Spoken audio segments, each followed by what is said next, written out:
and the single largest investment we've ever made in the boat. Arts and crafts time is over. I dare say we can have some fun afterwards. Fish nuggets for everyone. We're back, we're showered, one of us is showered. Evidently showered very well because we've just run out of water. Welcome to our self-inflicted adventure. What seems like a lifetime ago, we left Australia intending to sail our way around the world. It's been a rollercoaster since then, and while the plan has changed many times, we've been laughing our way through and learnt a new lesson for every step of the way. And between us, the real adventure has only just begun.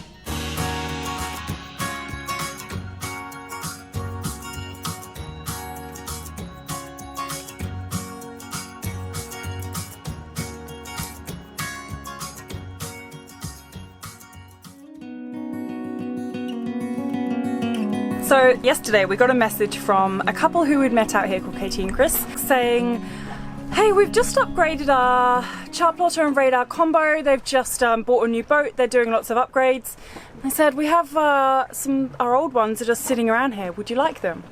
And both Adam and I said, hell yes, a new chart plotter, well, a new to us chart plotter and radar, which we don't have.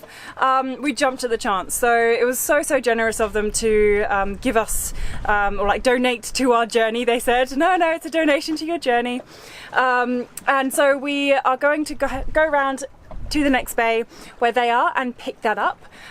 It's kind of like a 10-year-old one to them, so it's old to them, but to us who has a 20-year-old chart plotter currently, it's new. It's really bloody new, and we're so happy to have it. It's going to be awesome.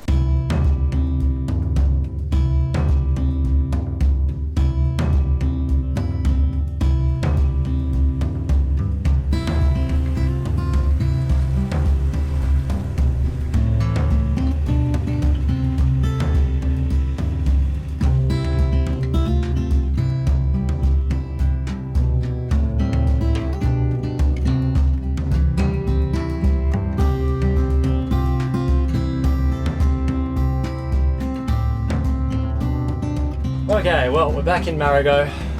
As promised, the regularly scheduled boat maintenance recommences now.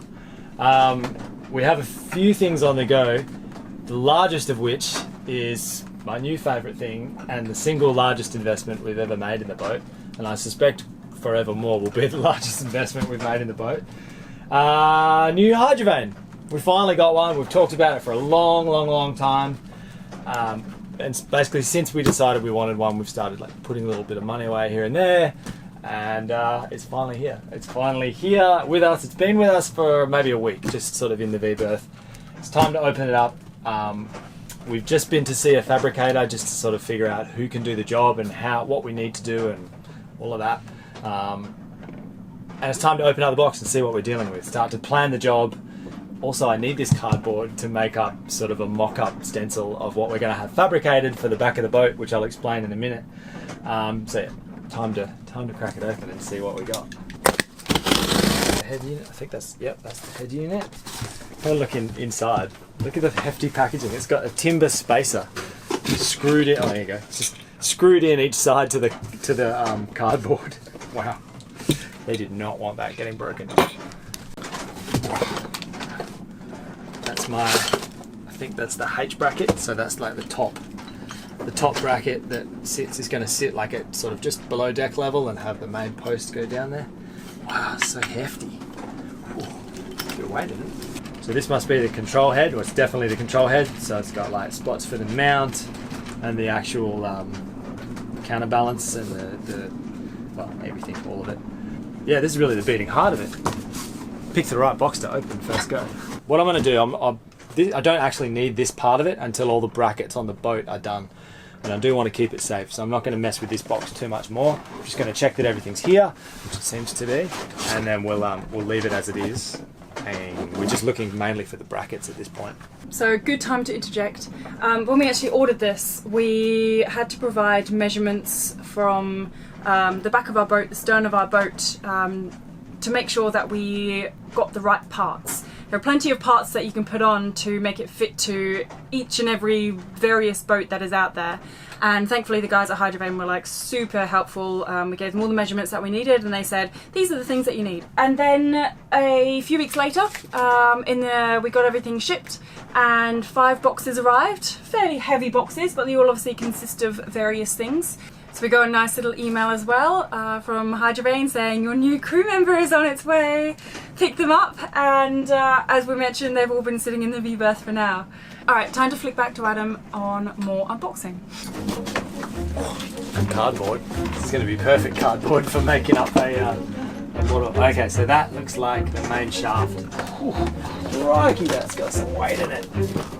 Wow, that's heavy. Gee, I didn't realise how heavy this was. Wow. Such a hefty unit. I really wasn't expecting it to be quite so heavy. I'm gonna have to beef up my design, I think. Or at least make sure it's very snug and very strong. It's a lot of weight. Wow, it's so huge. That is the rudder in there. This is the last one, and this one must be the actual vane that goes on the top. It's pretty delicate, this one, I think. Delicate. Fragile, I believe, is the term you're looking for. I do believe it's quite fragile. So I won't open this one up as well, because this one will go at the very end. So for now, I do believe that Adam has some designing to do.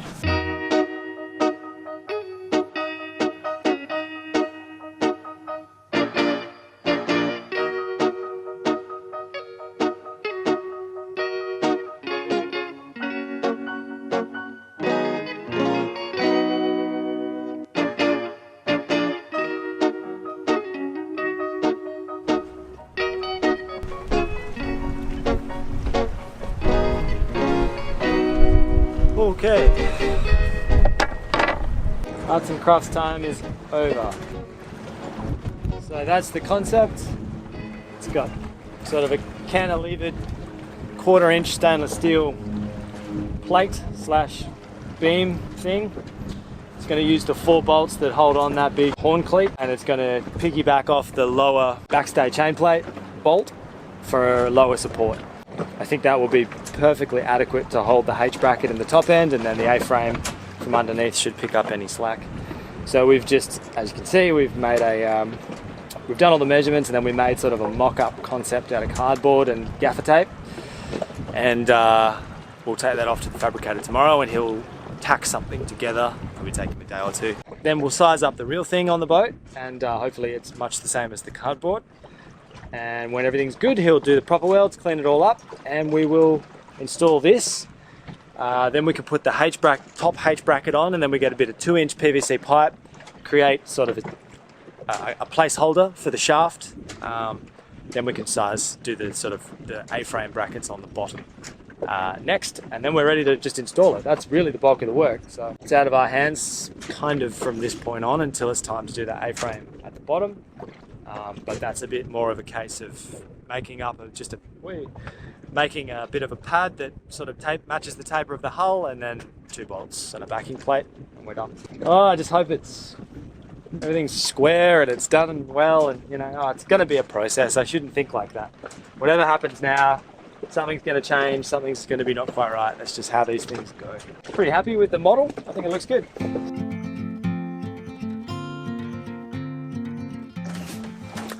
I realised just before that we forgot to tell you what chart plotter we've managed to pick up.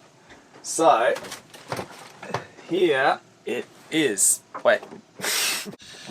Here she is. It is a Simrad NSE 12. I think Khiara said it was like 10 years old, but it's leaps and bounds ahead of anything we have. It's all digital, low power draw, NMEA 0813 and NMEA 2000 backwards compatible, and it comes with a BD24 broadband radar, which is solid state and digital, which is a huge step up from well, we had a radar prior. You might remember that we picked up a new control head for it last time we were in St Martin at these swap meet things. that they used to have pre-COVID, and we were so happy. But the power draw on it and the boot up sequence took 2 minutes to boot up, and by the time it booted up and you got it tuned and it was working, you're probably drawing 12 amps and you had like whatever traffic you were trying to figure out had long passed. So it just wasn't practical for us and we got rid of it. But this is a bit of a game changer. This apparently is instant, because it's solid state, instant boot up, and it draws maybe I think 2 watts, so very, very low power draw. We're really excited about it because we're finally going to be able to use the radar for what it's for, and that's improving your situational awareness and checking the little dull glimmer of light you may or may not have seen coming over the horizon. We're very excited about it, really excited. Unfortunately, the uninstallation from the previous boat left quite a few of the wires sort of destroyed, so we need to order in some new wires. You can convert your old NMEA stuff, like first gen NMEA, you can input it to the chart plotter. So what I hope to do is get the transducers, so the speed through the water transducer, inputting to the chart plotter, so I can get my drift angle and all that good stuff that we've previously not had. But that's a project for another day. For now, we're going to get the cables that we need sent in to get the radar and the chart plotter powered up and working together, which will pretty much put us back where we are now, but a couple of generations of technology ahead of the curve. So we're very excited about that, but I think it's going to take us a week or so to get what we need, and then to put it all in. But when it happens, you'll be the first to know about it.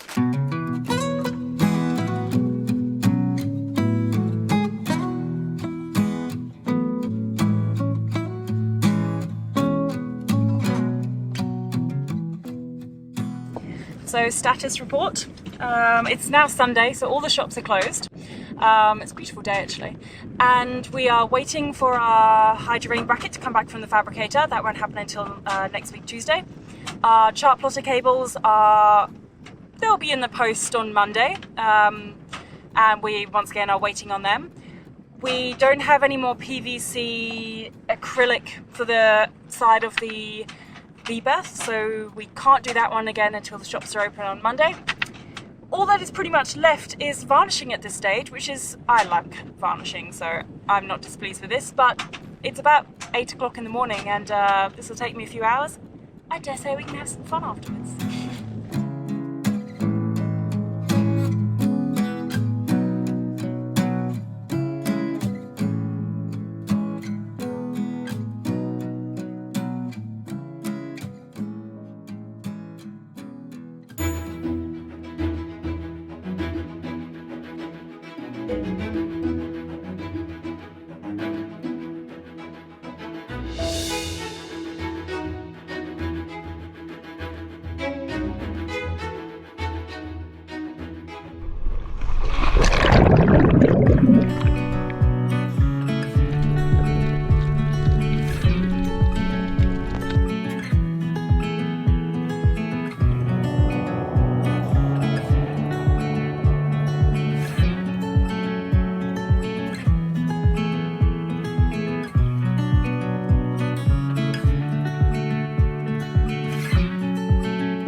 He's a baby. Fish nuggets for everyone. Oh no. I'm the big one. Hey. He's an alright size, but there's only one and you know. What do you reckon, Kay? Come on, let's get the snails out. Let's get like a little bit of pasta going as well. Yeah. Yeah? Alright. Yeah, go on. Go on. Alright. Let's do an evening. Keep it. Let's do a seafood evening. So it's called a slipper lobster. Paul, our Australian friend over here, had just been reading an article a few days ago about said lobster. And Apparently it is very much like an Australian Moreton Bay bug. Adam, however, decided to make friends with it, and the more that he stared it in the face, the more that he thought it was cute and that he couldn't possibly eat it. I, however, have not caught lobster for so long that we need to get some food out of it. So unfortunately what I say is going in this stage, and we're going to make a nice seafood dinner out of it. Our friend Craig, who you guys have already met again. Who doesn't know that he's doing this yet? He doesn't quite know that he's cooking us some food. Used to be a chef, so we're hoping that he will be able to cook it a little better than we will. And we will bring it to him and hope that he does his best. Otherwise he's going in a pot or on the barbecue.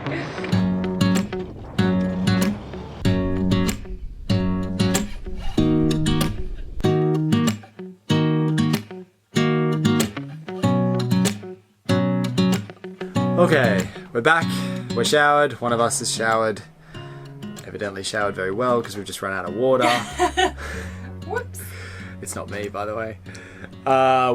We've killed and cleaned our catch, and the consensus was that we'll all rally up on a boat called Happy Times, which is a lovely little Australian-made cat that belongs to Paul, who was with us earlier today. And we'll just have some sundowners. It seems kind of wasteful to, even though we got such a small haul, it's not every day you get to try whatever that was. A Spanish lobster, I think, is the general consensus so far as to what it is. So we figure we'll just have a little delicious entree, and then we'll have dinner all together and have a few drinks and a few sundowners, and call it a day. I think it was a day well had. Yeah, I think it was, for a day where we otherwise would have just been twiddling our thumbs, waiting for parts, and, you know. It's strange, I feel like we're going through a bit of a metamorphosis at the moment where we're like slowly wrapping up the jobs and starting to spend a bit more time in the water, a little bit of spearfishing, a little bit of snorkeling, and it's nice. It's nice to sort of transition back to that behaviour more often. I mean, presently it's 50-50, but I can only dream about the day when that would be the majority of what we do as opposed to the minority. Anyway, we've got to go. We have 1 minute to be over where we're supposed to be, when we're supposed to be there.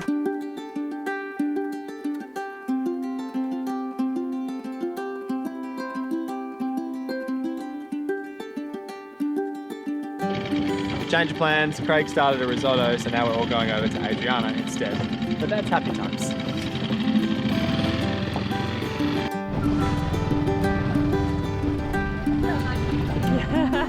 About cooking with Craig. On the first episode of Cooking with Craig. You missed all the actual work. We do often joke to Craig about how he should start a YouTube channel of Cooking with Craig. Put a thumbs up or a comment below on if you want to see this. Please do that.